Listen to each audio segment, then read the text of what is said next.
At noon, we are 12 hours away from food aid coming to a halt for millions of Americans. What the president is calling for now to end the federal government shutdown. As the holidays are quickly approaching, this time of year can be tough for many families, but add in an ongoing government shutdown and the need only increases. Coming up, we'll take a look at the number of local organizations pitching in to help. Keeping you safe out on the roads through the snow, ice, and slush. A look at how PennDOT is preparing for what this winter may bring. Plus, the search for answers this afternoon after 2 people were found shot and badly injured outside of a bar in Allegheny County. Pittsburgh's Action News 4 at noon starts now. We're starting this afternoon off with some breaking news. A man is behind bars, the man you see on your screen here, after a missing girl from Louisiana was found in the basement of a home in Pittsburgh's Brighton Heights neighborhood. She was found hidden inside of a box. Police say she was there for about a week, enduring days of sexual assault. Our newsroom just got its hands on the criminal complaint for 26-year-old Kaishan Crumity, who lives in the Davis Avenue home where that girl was found. Police say the two met on Snapchat, and the girl said she had run away from home. The girl was found after the FBI obtained a search warrant for the home that Pittsburgh police then executed. Police say, that the girl was taken to the hospital. When she was there, she referred to it as, quote, the safest she had ever felt. Crumity in the Allegheny County Jail now. At 12 o'clock noon, President Donald Trump saying the Senate should scrap the filibuster to end the government shutdown now in its 31st day. Thanks for joining us for the news here. I'm Elena LaQuatra.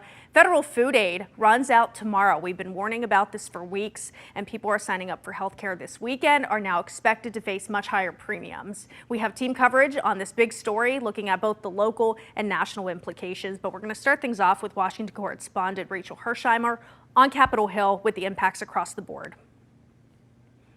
Budgets are getting tighter as federal food aid is set to expire tomorrow. I will encounter people that have no SNAP benefits starting on Saturday, and I don't have an explanation for them. All I could say is, I'm sorry. SNAP benefits will be suspended Saturday for the first time in its history because of the shutdown. Every single American, Democrat or Republican or Independent, should be able to agree on open the government. Stop this craziness and open the government. It's causing way too many problems. Despite a bipartisan push, there was no movement this week on bills to continue funding federal food aid while the government remains shut down. Motion's agreed to. Meanwhile, senators went home yesterday for the weekend, and the House has not been in session in 6 weeks. Staying another weekend, hoping the Democrats will come to the table, is going to be a waste of time. Tomorrow, the annual enrollment window for people choosing an individual health care plan through the Affordable Care Act opens, and premiums are expected to more than double on average. I have people who are sitting at home in Massachusetts right now looking at their new health care premiums and trying to decide between health care and rent. Last year, 24 million people enrolled in health care through the Affordable Care Act. Now, there are a few last-ditch efforts to try to help millions of people from going hungry, but none of them seem to have enough fuel to cross the finish line before tomorrow. On Capitol Hill, I'm Rachel Hersheimer. While people on SNAP nationwide and here in Western Pennsylvania worry about their next meals, a number of local groups will be focusing their time in the month of November to help feed Pittsburgh area families. New at noon, Pittsburgh's Action News 4 reporter Lily Coleman continues our team coverage to explain their plan. With the holidays quickly approaching, this time of year can be tough for many families across the country. Add in an ongoing government shutdown and the need only increases. Hopefully that need gets solved at some point in our lives, but it may not. So as long as that we continue to show up and be a difference in helping families get the food necessary in the holiday season and year round is very important. Saturday begins a marathon of work, a labor of love, if you will, for Amen to Action. The group, made up of a number of local organizations and difference makers, begins its month-long journey to packing 1 million meals for our neighbors in need. Each Saturday in the month of November, volunteers will pack donated food. Those meals are then distributed by the Greater Pittsburgh Community Food Bank. The goal of the initiative, now in its 8th year, is to address food insecurity throughout the area. It's important work year-round, but perhaps now more than ever. And Amen to Action is hoping you'll help. We operate fully by God's lead, and so be praying for wisdom of how we continue to help out issues like food insecurity. And yeah, so you can donate. We do need money to make these projects happen, but also we need labor as well. So yes, tons of volunteers. We can't get enough volunteers. And tomorrow, that first volunteer packing event is happening here at the Orchard Hill Church in Wexford, but it's just the first of many events happening. If you'd like to learn more about more volunteer opportunities, we have a link for you on our website, WTAE.com. Covering Allegheny County in Wexford, I'm Lily Coleman, Pittsburgh's Action News 4. If you need food assistance resources or if you'd like to help out our local food banks, we have that information for you on our website, WTAE.com. At 12:04 on this Friday, we turn to Pittsburgh's action weather. It's Halloween, it's high school football Friday, it's the weekend. We're turning the clocks back this weekend. We have a lot going on. It's a much nicer looking day today than yesterday for sure, but it is still pretty windy out there, Jeff. It is breezy outside, it's brisk, it is a little cool, and as the kids head out this evening, you can expect all of the above. The good news is we have dry skies and will heading through the weekend. But brisk and cool this afternoon. Some of those gusts could approach 30 miles an hour. The weekend itself will feature some occasional sunshine and cool conditions on both Saturday and Sunday, but dry skies expected throughout the weekend. Right now, temperatures are in the mid to upper 40s. Monroeville's at 48, so is Washington. 48 also in Butler. And you take a look at some of those wind gusts at the moment, gusting between 20 and 30 miles an hour across the area. Right now, 25 mile an hour gust in Butler, 30 in Monroeville, and 29 mile an hour gust in Washington. Through the afternoon, wind gusts will stay in that 25 to 30 mile an hour range through about 4 or 5 o'clock this afternoon. Then as we get past 6 o'clock this evening, those winds will start to dip and die down with those gusts under 20 miles an hour after 9 o'clock this evening. You see plenty of clouds across the area. There'll be some occasional sunshine, but again, dry conditions for trick-or-treating this evening. When the kids head out at 6 o'clock, it'll be beautiful, breezy outside. 49. The trick this evening will be the chilly temperatures, but the treat will be the dry skies when things are wrapping up by 8 o'clock. Temperatures into the mid-40s. Elena.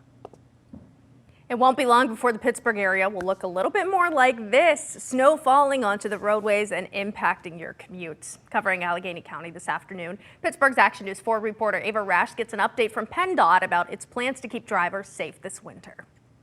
Winter is coming, which means icy roads and snowstorms aren't too far behind. That's why PennDOT has been preparing to make sure that you're safe while out on the roads. From truck maintenance to training, PennDOT has been gearing up since September to make sure operators and trucks are ready to head out on the roads once that first winter storm hits. Our operators will also be practicing their winter routes to make sure that they know all the different areas they need to cover and that they know any other routes that they may need to cover in an emergency. Ben DeVore, the maintenance manager for PennDOT in Allegheny County, says once those storms do come in, they'll actually shift resources to make sure roadways are prepped, cleared, and salted, with those high priority roads being hit first. We do work on cycles, usually on the high priority routes, we're in the 2 to 3 hour range, and on your lower priorities might be 3 to 4 hours on that cycle. With safety top of mind, DeVore is asking that if you do find yourself out on the roads in a winter storm, slow down and give plows and salt trucks lots of room to do their jobs. These things could be pushing upwards of 80,000 pounds fully loaded. You know, at the end of the day, that's what your legal load is on the roadway. So being able to stop very quickly on these trucks is very challenging. So the motorists definitely need to give us a lot of room. And we have a full list of ways to get your car ready for this snowy season over on our website, WTAE.com. For now, covering Allegheny County and Ross Township, Ava Rash, Pittsburgh's Action News 4. To some other local news, 2 people were shot at a bar in McKeesport, Allegheny County. This happened around 9:30 last night at Beer Barrel, which is on 5th Avenue. Allegheny County police tell us a man is in critical condition. A woman is in critical but stable condition. Detectives ask anyone with information to give them a call.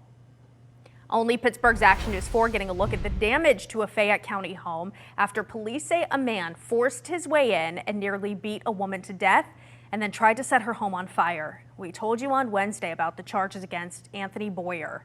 Now one of the victims is speaking exclusively with Pittsburgh's Action News 4. And he kept telling me, I'm not leaving and neither are you. If you leave this house, you're going out of here in a body bag. I'm going to face him one day in a courtroom. And at that time he'll be judged for the things that he's done, and he's never going to be able to do it to another human being again.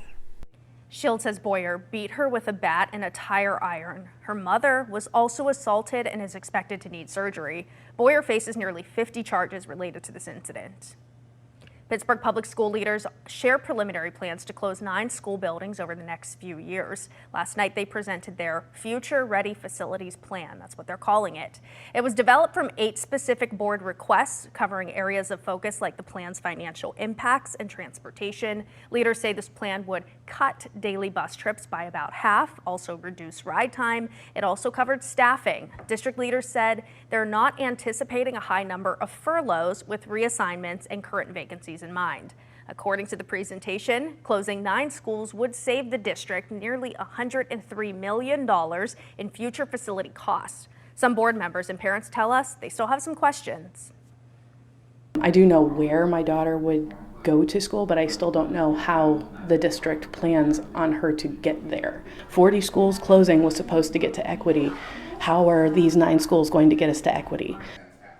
The board plans to hold a follow-up meeting on November 17th. District Superintendent Wayne Walter says if all goes as planned, the board will vote at their November legislative meeting.